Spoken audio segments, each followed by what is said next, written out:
We are all missing football right now, and as we navigate the global pandemic, we wait to see what is going to happen with the 2020 CFL season.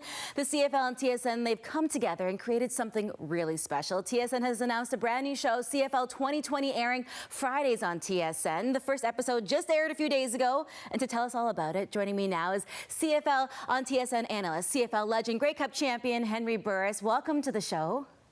Hey, thanks for having me. So, Henry, the first episode, you guys focused right away on the current state of the league and the question of if there will be a 2020 season or not. Why did the panel just tackle that one head on right away, first out of the gate? Well, I mean, that's the job of the media. I mean, we talk, one-on-one with all the guys from, the CFL commissioner, Randy Ambrosie, down to players who are still waiting, for questions to be answered. And that's our job. We want to find the hard answers because CFL fans, they deserve those answers right away because just like you mentioned, we're all sitting here in limbo trying to figure out, is there going to be a football season? We need something to help give us relief, during the current pandemic that we're all dealing with, just to kind of put a smile on our face and kind of give us a taste of what Canadian fabric is all about. It really is a part of what makes Canada so special. What has the reaction been so far? Because you guys didn't tread lightly. You went right into one of the tougher topics right away. Well, I mean, you got a couple of different mind states as far as guys, the way they're approaching this, and especially from the player sides. They're the ones who are definitely impacted, probably the most, especially the ones who aren't making that much money and have families to feed at home.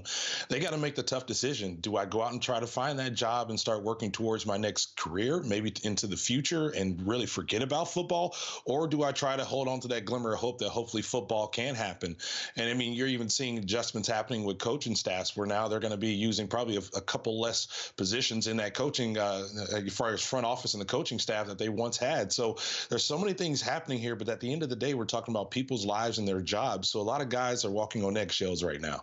It really is a sensitive topic for so many people. One, it's a part of people's families and how they connect with each other, but also for these players, this is what they do. This is their livelihood. Moving forward, what can people expect from CFL 2020 in the upcoming episodes? If you can give us a bit of a teaser. Well, number one, I mean, we're going to attack this like there's still going to be a season because we know right now Labor Day is probably the projected start for a punctuated season, maybe 8-9 games regular season wise right into the playoffs. So we're going to attack this maybe like there's going to be a season because, I mean, you got to maintain optimism as much as you possibly can and hope that the powers to be can get the job done. Hopefully the CFLPA, Randy Ambrosie, and the federal government can come up with some sort of compromise and we can put this thing together to put some smiles back on Canadians' faces. But for us, it's all about breaking down each and every team.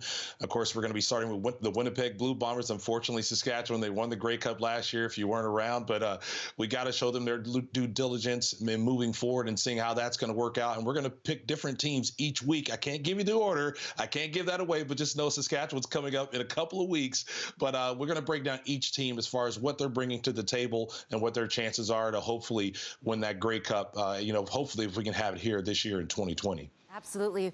Maybe a message of hope for fans and players watching who hold the CFL in the fabric of their lives, their communities, and really as a part of their everyday, living.